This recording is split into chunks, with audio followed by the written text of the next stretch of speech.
Hey guys, what's up? It's your buddy Keith, and I am here live again in the control room at Essex Recording Studios, just outside London in England, baby. Southend-on-Sea to be precise. I've just got one of the most insane ESP guitars I've ever seen here in the studio today that joins our collection. If you are new to the channel, smash that like button and click subscribe. We're getting real close to 10,000 subscribers.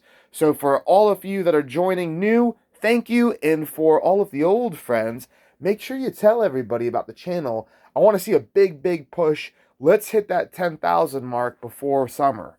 That's the goal, guys. All right? Yes. So what do we have here? This is roughly a 1987 ESP Phoenix. Now, obviously, this draws lots of inspiration from the Gibson Firebird, Phoenix being a Firebird. So, yeah, this is ESP's metal version of the classic, iconic Gibson design. It also is the lawsuit or early era with the Jackson-style headstock and first generation, super early Sinclair bridge without all of the licensing info on the side. And top mounted, first one ever I've seen, has a mini humbucker and a standard size humbucker. Your classic Gibson control layout with toggle switch for the pickup selector. Binding around the neck and headstock. Beautiful mother of pearl dot inlays on a rosewood fretboard. I actually have another one of these, very similar, I mean identical virtually, but in white and with skull graphics that was owned by Iron Maiden and used on their, was it Seventh Son of the Seventh Son tour, I believe, right about, I think, 1987 as well. This is Seafoam green in color. It is absolutely gorgeous, and I have a matching Mirage Deluxe from roughly the same period in the same color. The condition on this is amazing. All right, this thing is excellent. It's not mint. There's a few little marks, but it is as clean as you are going to get on a guitar of this vintage, especially one of these pointy ones. You can see it has the Made in Japan print style text on the back, indicative of the early ESPs. Blank logo tuners, again, from the early days. Neck through design. And you can see that this back cover layout matches the other rare examples from ESP. If you look at our white Phoenix, it also has the same pattern, same shape control cover. The Seafoam with the kind of ivory binding, oh, we're going to get in focus here, just looks beautiful. Everything on this guitar, black with this color, contrasts very nicely. And this came to us from a serious collector and long time global dealer of like the finest guitars in the world. The guitars that he has had are it will blow your mind. We're talking about $100,000, $200,000 guitars. We actually got this from him as well. This Boogie 1984 Mesa Boogie Mark II C Plus, the holiest of grail amplifiers. And we've also got some other ESPs from him that we're going to share with you in another video. I'm going to do a video of this with the Seafoam Green Mirage Deluxe, and I'm also going to do another video of this side-by-side comparison with the Iron Maiden guitar. Yeah, guys, just absolutely rare, and stunning condition. I'm going to go real slowly down the fretboard here so you have a great idea of what it looks like. Beautiful texture and streaking in the wood.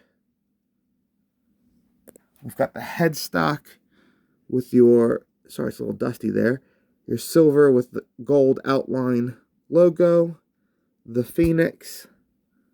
As you can see, that's all just dust.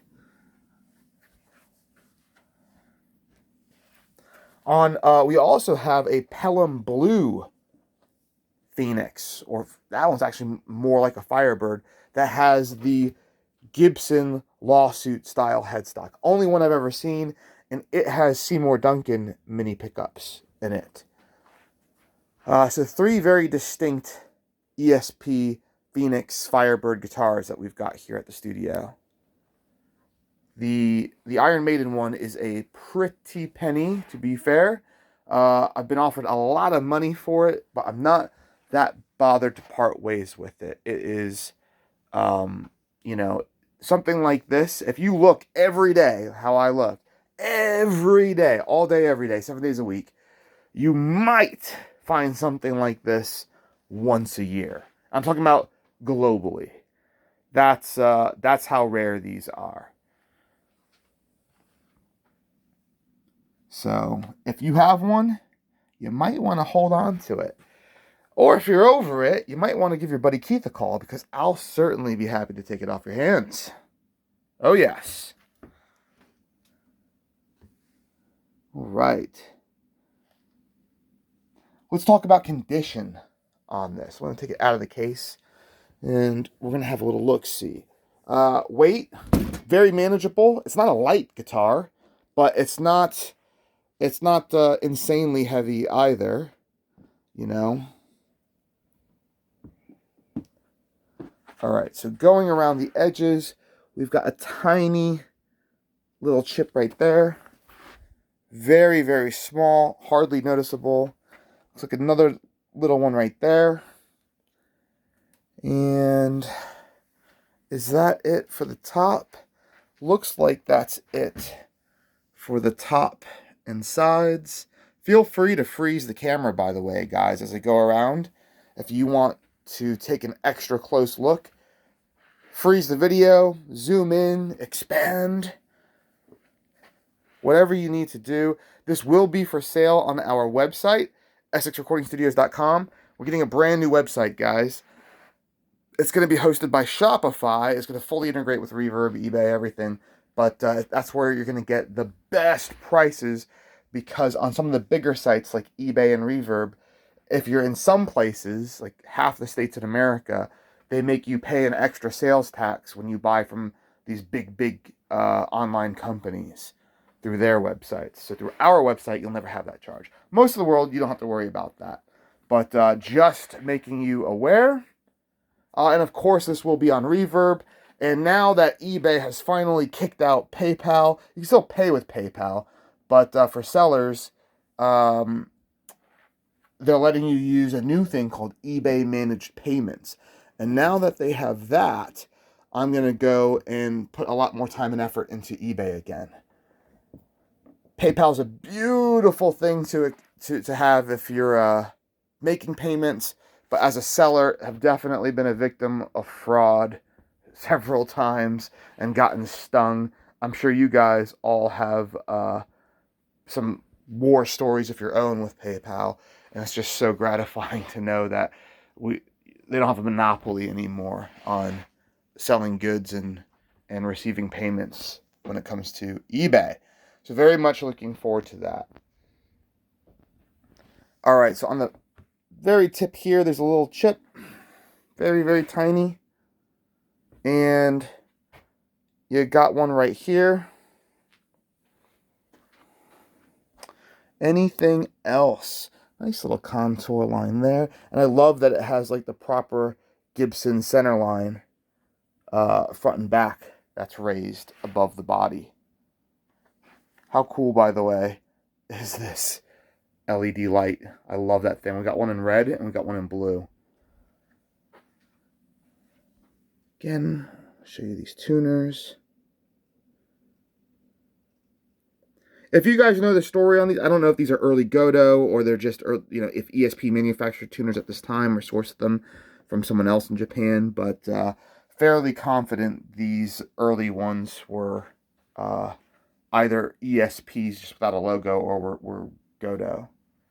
But if you are an expert, let me know. I might have one of the largest ESP collections in the world, but I am far from a know-it-all. I was talking to this gentleman today, and I was like, I guarantee you there are people that own no ESPs who know more about ESP than me, because they're just, they just happen to not have one at this time. But yeah, I don't know it all, everybody. Always willing to learn, though, and always excited to hear from you guys. Nice flush back covers. So it's nice when they route out the cavity. They have a little lip for the cover to sit on, so it doesn't stick above the body. I think that's always a sign of like an amateur build when you see that, and it drives me crazy when you see some USA custom shop guitars built today with weak amateur appointments like that. I think that's pretty lame. This guitar, though, is completely awesome.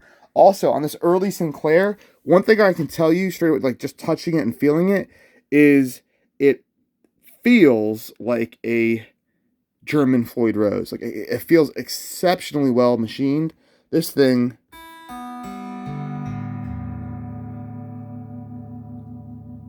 by the way, it just sings. It's so resonant. All of this guy's guitars were set up beautifully and professionally by, what was the company? They've all got tags on the case. I'm not going to show it.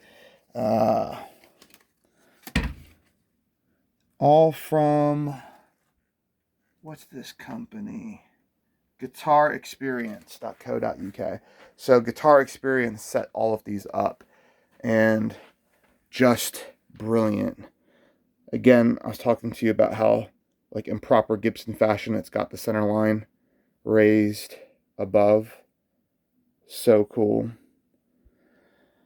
All right. Well, guys, I think you have an excellent idea of what this is like in person. Beautiful, beautiful, stunning guitar. If you wanted to order something like this from ESP today, one, they would not make it. Yeah, definitely won't be getting this headstock shape. Probably will not agree to do this body shape, especially if you're in America. And even if they could and they would, you're talking about well over a year wait, and in pounds, probably something to the tune of 6,000 pounds, which now, due to the strength of the pound versus the dollar, around like $9,000, $10,000 for sure. ESP's prices are just, they're getting stratospheric.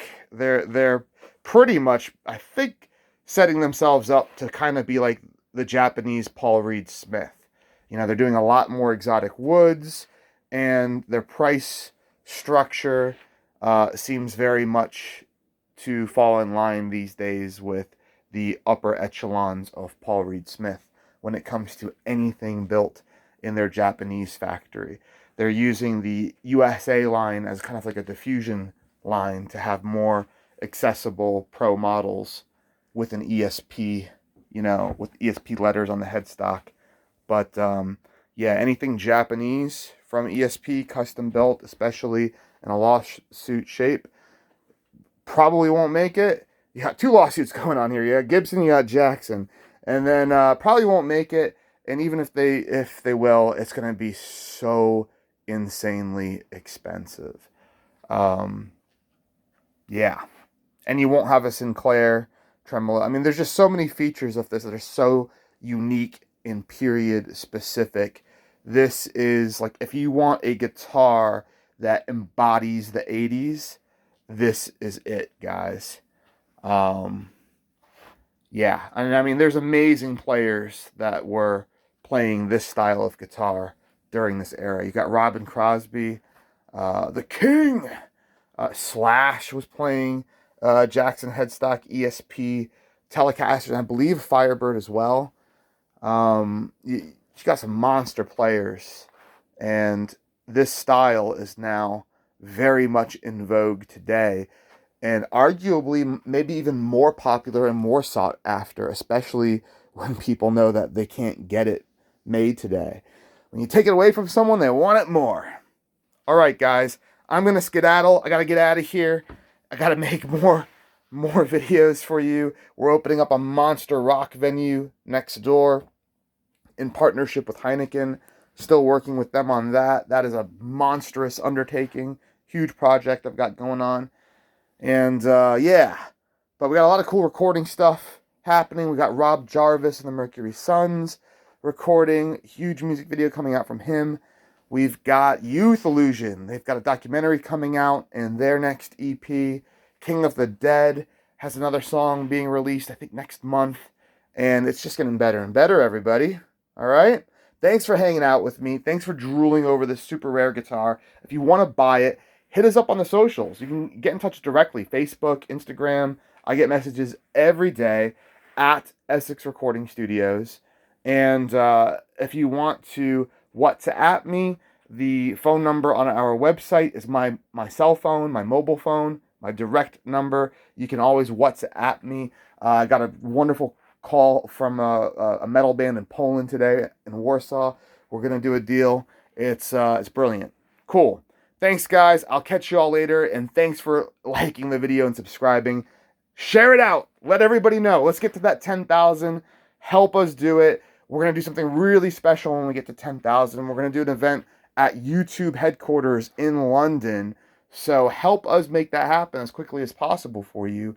And a lot more special stuff is going to happen on the channel when we get to that number. Some really cool things open up for us. Alrighty? I'll catch you all later. See ya, guys.